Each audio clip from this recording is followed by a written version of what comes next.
Anak tuh nggak berhak ngelawan.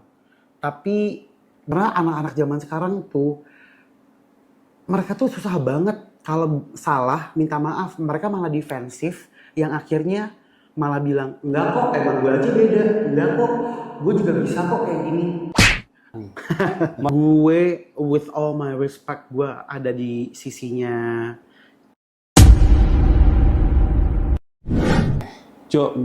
Menurut lo nih, definisi anak durhaka tuh apa sih? Anak yang buat ibunya menangis. Gini, gak tahu ya karena memang gue tuh dulu gue tuh kehilangan ibu lebih dulu daripada bokap. Jadi gue tuh kayak masih punya banyak banget hal yang pengen gue tunjukin dan pengen bikin nyokap gue bangga gitu. Nah, ketika ngelihat ada anak yang memang masih memiliki seorang ibu, terus masih bisa meminta restu ibunya, tapi dia tuh lebih kayak acuh gitu, terus udah kayak gitu, jangankan bikin ibunya nangis ya, tapi sampai ibunya kecewa, sampai ibunya menitiskan air mata tuh menurut gue kayak, ya lu buat apa lagi sih gitu maksudnya. Di dunia ini dicari dibuat apa lagi gitu, kalau masih punya buat orang tua tuh buat apa lagi. Berarti definisi durhaka menurut lo itu adalah meneteskan sampai ibu meneteskan air mata atau apa? Definisi udah ini paling durhaka banget nih orang gitu. Sampai kepada orang tuanya merasakan kecewa sama dirinya dia sampai meneteskan air mata karena dia tuh kesel sama anaknya. Menurut lo, anak durhaka itu karena ada nggak karena salah didikan orang tua? Mungkin ada salah didikan orang tua juga. Maksudnya gimana tuh? Maksudnya apakah orang tua terlalu manjain itu kan anaknya jadi durhaka atau gimana coba?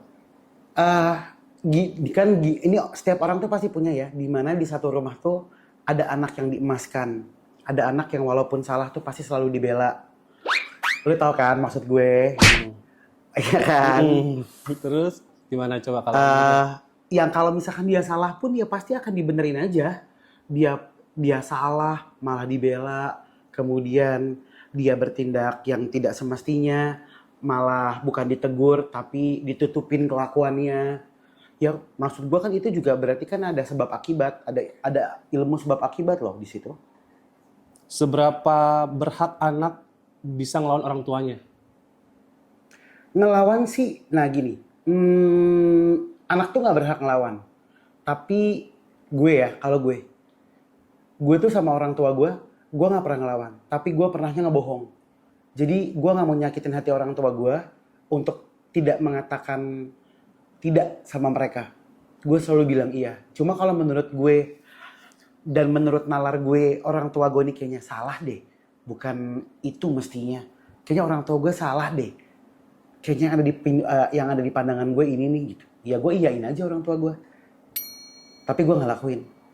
Oke, berarti lo tuh punya pikiran orang tua tidak selalu benar ya? Iya, orang tua pasti kan selalu benar. Ya kan gue dilahirkan dari anak manusia, bukan dewa dewi nih. Kan mama gue bukan Aphrodite, Enggak, tapi kan bapak gue maksud- bukan Zeus. Maksud gue kan Nggak bisa. biasanya omongan ibu itu kan Iya.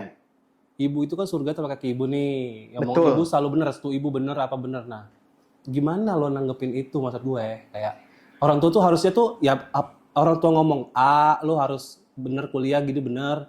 Tapi lo membangkang. Nah, itu tuh maksud gue gitu sih. Nah tapi balik lagi, orang tua itu adalah orang ataupun manusia di dunia ini yang pertama kali harus kita dengarkan, harus kita patuhin. Tapi perlu diingat, orang tua kita itu kan juga manusia. Dia bisa salah, dia bisa hilaf, dia bisa dosa, dia bisa ego, atau mungkin dia bisa cemburu. Yang itu yang gue selalu bikin pengertian gitu. Mungkin gue terlihat acuh, tapi ketika gue merasa, oh orang tua gue lagi egoisnya keluar nih gitu. Gue gak mau ngelawan dia, tapi gue iyain aja. Iya, gue dengerin aja, tapi gue gak lakuin. Oke, gue balik lagi ke yang anak durhaka. Apa? Maksudnya anak durhaka ini, misalnya apa ya, lo tuh bertentangan banget sama orang tua lo. Misalnya orang tua lo nyuruh A, lo tuh nggak mau banget, tapi A itu sebenarnya benar gitu. Orang itu masuk lo itu durhaka nggak? Orang tua gue Nyuruh nyuruh gue A. Lo nggak mau, lo maunya B. Sementara gue tuh B banget orangnya. Ah, Tapi B gue banget tahu. nih, iya. Itu benar. Itu menurut lu juga ya nggak tahu, lu juga nggak tahu itu menurut dibagi lu bener atau salah, tapi orang tua ini bener menurut lu bener. Nah menurut lu itu durhaka nggak sih kayak gitu? Enggak. Tapi kan omongan orang tua kan selayaknya tuh harus diturutin kan? Betul, omongan orang tua tuh selayaknya harus diturutin. Ini A-nya bukan A yang negatif ya, orang tua A itu nyuruh. Iya, kayak misalkan Iya. apa namanya? Lu harus keluarin dulu Gue negeri. pengennya masuk Akmil gitu. Nah, misalnya gitu. Terus bokap gue nyuruhnya jadi dokter. Nah, Tapi gue tetap jadi Akmil gitu. Ya. Enggak, karena menurut gue akan tetap sama kemauan gue menjadi Akmil. Karena gue pegang prinsip one day gue akan membuat orang tua gue bangga, membuat orang tua gue sukses selagi memang iya gue bisa mewujudkan apa yang dia pengenin gitu. tapi ketika lo nggak nurutin orang tua lo itu dan lo gagal, itu apa yang lo lakuin? Ya gue minta maaf. Udah, kalau gue ternyata apa yang gue lakuin terus ternyata gagal, seperti omongan orang tua gue, simple. Oh iya maaf, gue turutin aja kemauan orang tua gue. Ya udah. Iya kan anak-anak kan soalnya anak-anak tuh egoisnya nggak mau minta maaf tahu. Please ajarin anak-anak zaman sekarang bilang mohon maaf ya, minta maaf. Jangan ngomong sorry. Karena anak-anak zaman sekarang tuh mereka tuh susah banget kalau salah minta maaf. Mereka malah defensif yang akhirnya malah bilang enggak kok, emang gue aja beda. Enggak kok, gue juga bisa kok kayak gini. Simple lah, zaman sekarang mah salah minta maaf aja udah beres. Oke, gue pengen minta pendapat lo tentang kasus Loli sama Kak Nikita nih. Maksud gue nggak perlu sih kalau lo punya perspektif lo di pihak mana juga nggak apa-apa, tapi lo kalau mau netral juga nggak apa-apa. Menurut lo tuh gimana? Menurut lo ini tuh apa yang harus kedepannya dilakukan untuk kedua belah pihak?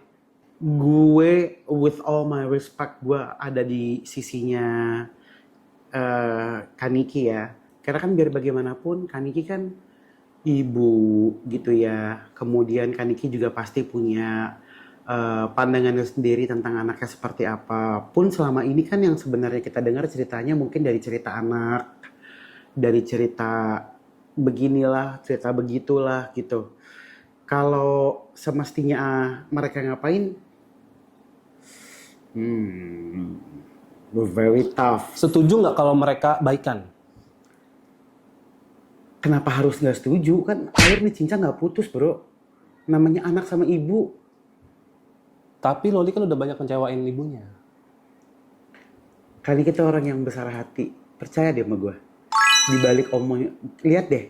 Kalian lihat deh. Ya, ini bukan karena apa ya. Tapi gue percaya banget. Di balik bacotnya Kaniki yang gede. Bacot yang suka marah-marah. Dia tuh hatinya kecil tau. Hatinya penyayang. Dia hatinya lembut. Dia hatinya gampang rapuh, dia hatinya sedih. Percaya sama gue. Percaya. Oke. Gue pengen lo jadi Loli. Seandainya lo jadi Loli sekarang nih, dengan segala berita yang ada. Sekarang lo setelah punya pacar. Sekarang lo jadi Loli, apa yang akan lo lakuin sekarang kalau lo jadi Loli? Gue bingung nih. Soalnya gue tuh gak mengikuti kasus Loli. Sama sekali gak lewat di gue.